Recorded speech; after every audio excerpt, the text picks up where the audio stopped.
Hello, everybody, and welcome to today's Tech Sales Influencers podcast. I'm going to be talking to Lee Harding, who's been working at Harrington Starr, placing software salespeople for over 10 years. I wanted to have a conversation with Lee about hiring for scale-up software tech providers, because I've been talking to a lot of chief revenue officers over the last 6 to 8 weeks, and they all cited this as a challenge that they were trying to find the best way to do it. And I thought it would be great to sit down with Lee and have a conversation about his experience over the last 10 years and what advice and techniques he could offer to sales leaders who are looking to grow their sales team. I think there's some great bits of information in there from where he talks about the process and doing, but a bit that gets overlooked is around the onboarding and getting that right, and how a recent person who was hired only this week and got booked in with Zoom calls and got a much better in-depth understanding of the team and the people that they were meeting, rather than just a handshake on the first day. So we're going to jump right in and pick up the conversation now, but hopefully you guys will get a lot from it.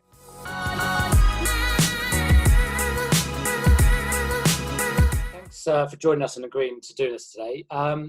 Maybe you can start by telling the viewers who you are and what you do. Yeah, so I've been with Harrington Starr for 10 years now. I'm one of the VPs and I lead the sales recruitment team, placing mid to senior level salespeople typically into the vendor community. Excellent. So I've been spending a lot of the lockdown, as you know, talking to chief revenue officers, finding out what their biggest pain points are at the moment. And one of the biggest things they keep coming back to, particularly in the scale-up world, is the problems they have around how you can successfully scale up your sales team. From your experience in placing these people, what's your thoughts on that?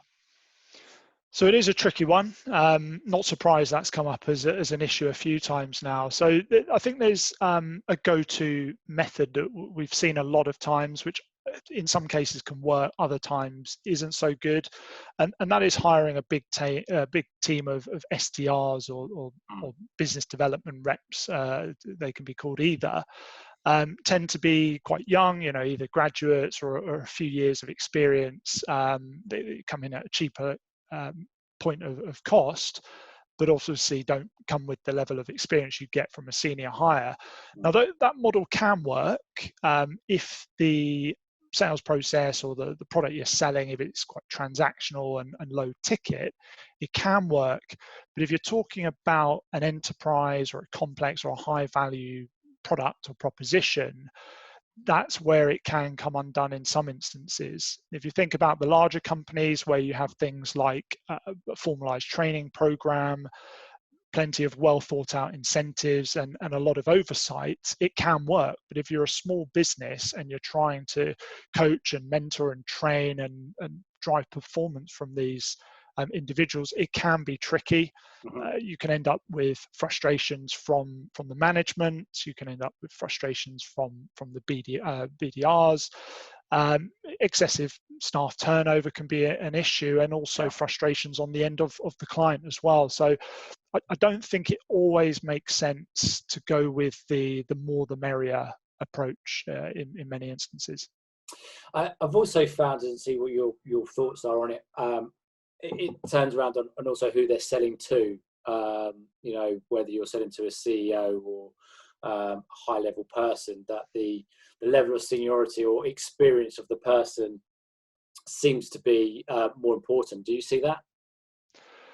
Absolutely. I mean, if your product needs buy-in from a CIO or a COO, or depending, could be even a CEO, these people probably would expect to be dealing with someone with a bit of seniority, perhaps knows their industry, has gone through the sales process a number of times and knows how to manage people's expectations who typically have less time. But again, it goes back to, it depends what you're selling. If you are selling a higher volume, more transactional type product or solution, you may not be dealing with the C-suite. So it's absolutely critical, if you are going after that target audience, then actually paying more and hiring more seniority will have a massively beneficial impact on your sales success. Yeah, totally agree on that. So knowing that, what we spoke about there is the types of individuals, depending on on your business and your size, but the right person to be a salesperson, you can have some great salespeople that work in large organizations, but aren't necessarily a good fit for a scale up. What type of attributes do you look for in a salesperson who's going to fit a kind of scale up opportunity? Well, again, I've seen a huge range of opinions on this. I have customers I've worked with who are of the school of thought that you hire someone from that market segment that's got to, use the phrase Rolodex or book of contacts that are relevant to what they're selling and relevant product knowledge. Others say, well, a Rolodex only gets you so far before it's exhausted anyway. So just hire someone that's got the background of helping to build a small business. Now, I think, in my opinion, having a book of contacts is helpful if you want to get some initial or early success. But I don't think anything can outweigh finding someone that has the right ethics, motivation, engine to want to take a lesser known brand or product out to the market. And I actually think someone with just a reasonable amount of intelligence will be able to pick up everything they need to know far more quicker than you might expect. So actually the personality traits, I believe, from the experience of seeing what's worked and what hasn't, far outweigh a book of contacts or existing product knowledge. It's interesting you say that, because I totally agree. And also, when you look at Rolodexes and bring somebody in for the people they know, that doesn't necessarily make them a good salesperson. And the more I've looked at these chief revenue officers, the more I really understand that the Rolodexes should be coming from the founders, from the investors, from the advisors, or people that they know in the marketplace. And the salesperson's job is to go and convert those into opportunities, not to have the Rolodex of people there. So I think that, you can really miss out on some smart, great salespeople by looking for somebody who's got a Rolodex. So we've identified kind of what these people should be looking for. The bit where I really feel these managers are talking about where they have problems is that the hiring process, how to make sure that they are hiring the right people, the questions they should be asking, and the process that should be from the very start of engaging with a recruitment consultant like us to making a decision and hiring someone. Yeah, so again, drawing on examples of what I think has worked and what hasn't worked. So, the older school approach of, here's a job description, have a look at the website, read about what we do, and I look forward to receiving some CVs. Yeah, I think you could get some success from doing that. I think it's far better for all parties when things like the selling points of the business, the culture, the USPs of the product, understanding how the compensation structure works. To arm a recruiter with all that information is going to allow them to be able to turn opinions around on the best players. Everyone wants A players. They want the top 1%, 5%, 10%, depending on your definition.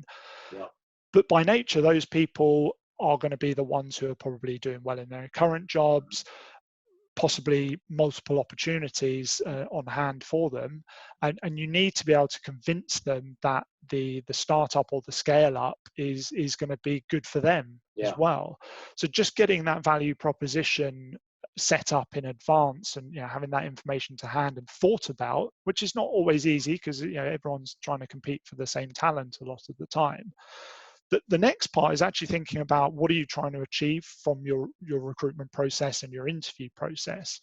So again, thinking kind of a bit of an archaic view of it is, I need to see 15 people. I'm not going to pull the trigger until I've seen 15 people, which, if you know what you are looking for and you've worked out the personality traits, the basics of skills and experience, And if you are have enough experience that you've hired people in the past, then hopefully you'll have a view on what the right person looks like. And when that person comes along, whether it's the first person, the third, or the 20th, you should be in a position to pull the trigger on that hire, less lose out to that, lose that person to another company, or maybe even competitor, because you've kept them on ice while you interview another 5, 10, 15 people. So I think just sort of changing the status quo around that is important, and really fixing on a process. And I've seen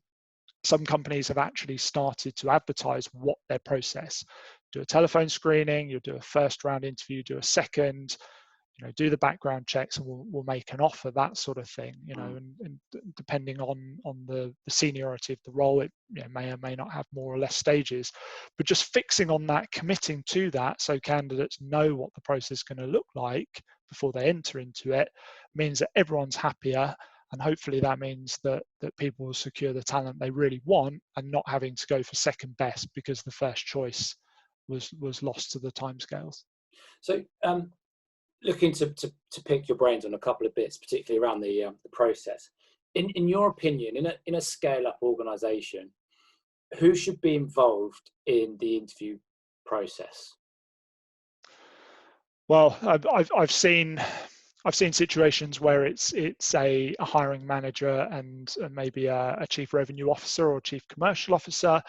And I've seen the opposite end of the scale, where it's an HR screening call, it's a call with a manager, it's a call with or a meeting with a peer group, it's a meeting with the chief commercial or chief revenue officer, it's a meeting with the CEO, and then it's drinks with the team, sort of thing.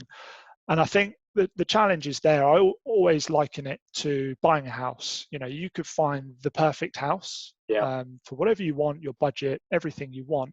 If you invite enough people, friends and family, to give you an opinion on that house, someone's not going to like it. And it doesn't mean it's not the right house. And I do think, to an extent, there is a balance between doing your due diligence and sanity checking a hire, and just involving too many people.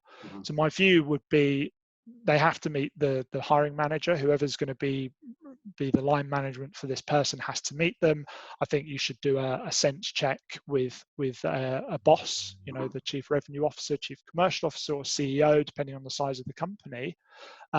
If there are any concerns at that point, then probably it means it's not the right person. And if there aren't concerns, then it's about pulling the trigger on that hire, and hopefully the reference checks and other background checks will cover off the rest of it. That to me would be a far more efficient way of interviewing. Another piece within the process, I'd like to talk to you about is whether or not presentations are a worthy part of a process, and if they are, the number of times where I've seen a presentation being thrown in right at the end. It was never there before, but then people suddenly decide they want to do them. What's your thought process around those? Are they relevant? So I know a lot of candidates don't want to do them. Either they feel like they've got enough experience that they shouldn't have to demonstrate that.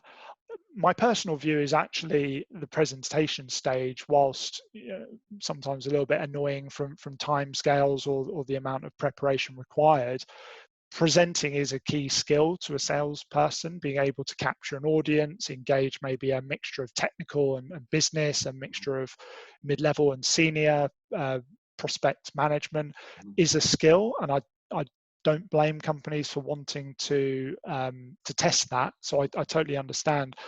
I think where it becomes an issue is if it's thrown in at the last minute. So a candidate thinks they've done the final round, and suddenly it's we'd actually like you to do a presentation. So I think if you set that out, if you say at the beginning of the process, we are going to be doing a presentation, you might find that some people who particularly bad at doing them or don't want to do them actually remove themselves from the process. So you can actually save a bit of time. But by the same token, if you are going to do that, and I do think it is a sensible step, just set the expectations before the process even starts. Why, in your opinion, do you think people throw them in right at the end? Is it because they can't choose between two, or they've gone and asked another senior manager's opinion and they've gone, what was the presentation like?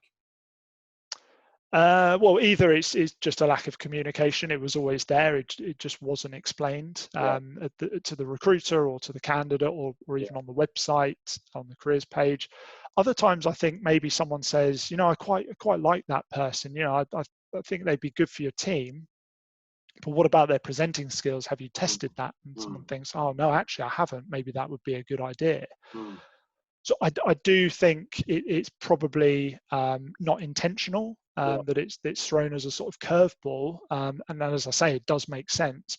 But I think it's sometimes a bolt-on to the end of a process, and it should be factored in as an initial component. Yeah, no, I totally agree. One of the most important parts of our hiring process, once you've identified the person, they've been through the process, is actually bringing that person on board. And we know that, a lot of these presentations that these guys get asked to do is what their 30, 60, 90 plan's going to be. And then they're expected to just come in and there's your computer and off you go. In your mind, because we want to get these sales guys right, we want to get them being maximising opportunity as quickly as possible. And the sooner they get up to speed and running, the sooner the company's going to see repayment for the hire they made. So in your view, what's the best way to onboard someone right from the very first day that they arrive to put them in the best position to maximise their potential? Well, I think one thing that we worked pretty hard on at Harrington Starr was getting that initial, the first hour, first day, first couple of days of life in the business with a new starter as good as they can be. And interestingly, a candidate that I had start at the beginning of this week said that the fact that they weren't able to meet their teammates face to face and everything was arranged on Zoom, they actually had 15 to 20 minutes sessions booked in with a huge range of people across the business. And they actually found that the first day sort of quick, hi, I'm Lee, here's a handshake, it'd be great to grab a coffee with you sometime, that invariably never happens. Actually, these Zoom calls meant you were given 10, 15, 20 minutes of complete attention, and you got to know people a lot better. Now, I think if we end up in a situation where we are back in the office, I wouldn't suggest replacing it with Zoom, but I think actually just getting that initial onboarding piece, where anxiety runs the highest, just get them embedded into the business, get them talking to people properly, not just a handshake, and actually get them connected with the people they're going to be worked with, set up lunches, arrange coffees, get them shadowing, get them moving around the business so they're actually going to meet people, but have that arranged. Don't make it up on day one, arrange it, give them a call the week before they join, email them over, say, look, this is what we're going to do over the first day, week, month, whatever, depending on how big your business is, and get them set up properly. And then moving on to product training is the next part, putting someone at an empty desk with people they haven't been introduced to, with a stack of documents on the product and some online training. Yeah, it can work, but it's not setting people up for success as I think you should. And I think a proper training program that's structured is actually short-term investment for a much longer-term gain. And your part is that they should have a very clear training plan from day one of what's going to happen, rather than sort of like ad hocing it as you go, saying, we should really get you to look at this and we should get you to look at that. It should be regimented. This is what's going to happen each day, time put into it, so that people know what they're doing and when they're doing it. Absolutely. I think with any startup, there's always going to be a bit of building the plane as you're flying it, because of resources, etc. But what you don't want is sales opportunities falling by the wayside because a salesperson is not properly set up for that first meeting. So there needs to be a level of or an amount of shadowing and just joining in video calls. There's video calls at the moment, but meetings and really just making sure that they can do a good pitch and testing it, doing some mock pitches and just making sure at least the initial objections and product questions are the answers are there. But throwing them in at the deep end is a little bit of a sort of an older school mentality that I don't think is necessarily good anymore. And so just to sort of like recap on what we spoke about here, I think if a manager is looking to scale, it really is advisable to get the recruiter in and really talk through exactly what they're looking for, allow the recruiter to advise on what's going on out there and the type of person they should be looking for, and really map the process of how we're going to get from introduction of candidate to an offer made, and we know the stages that are going to happen, when they're going to happen, and who's going to be involved.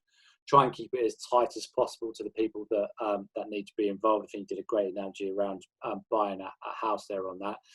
And then planning the onboarding. I think you're right. In some startups, it's not that easy, but I think it can also be an excuse not to. And having a perfect plan in place of what's going to happen over those first few weeks, I think is critical to getting the person bought in to the organisation and what they're doing, and gives them that platform to excel. I'm going to put you on the spot a little bit here, Lee, because we know the challenges that the guys have said that growing and scaling is difficult. When working with these scale up opportunities, what's one of the biggest challenges that you find by working with these guys, and how can we try and make that more seamless?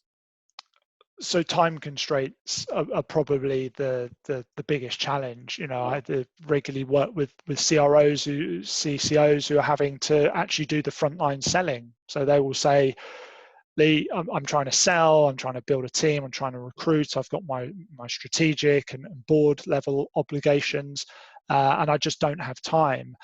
And that kind of leads to the problem of sort of the transactional process, the transaction from here's a job description, here's what we can pay, off you go, to a very transactional interview process, to a very transactional sort of onboarding process. And I'd say my one biggest piece of advice is think about how, as a sales leader, you want your salespeople to sell. It is gathering information, it is using that information, it's building rapport, and it's not trying to close things until you've got the information. And actually, if you think about that ethos as part of your recruitment process, it's about making sure the information's thought about, it's communicated, it's utilized, and that way you'll actually spend less time. There might be a little bit of upfront investment, extra investment, a meeting or two, a call or two, but overall you are just going to spend less time looking at CVs that are irrelevant, or interviewing people that realistically aren't committed to the proposition, because they're learning about it as they go. And then we as a recruiter can rule those people out and make sure that you just see 2, 3, 4, 5, depends on the role, good quality candidates that are right for both parties. Excellent. Lee, I really appreciate your time on this. I think it'll be really useful content for these chief revenue officers, chief commercial officers who are, even in the pandemic we're in now, thinking about scaling up, which is great. And I think they'll hopefully be able to take some information from this that will help them to do it in a quicker, smarter way. Thanks for your time. Thanks very much. No worries. Bye.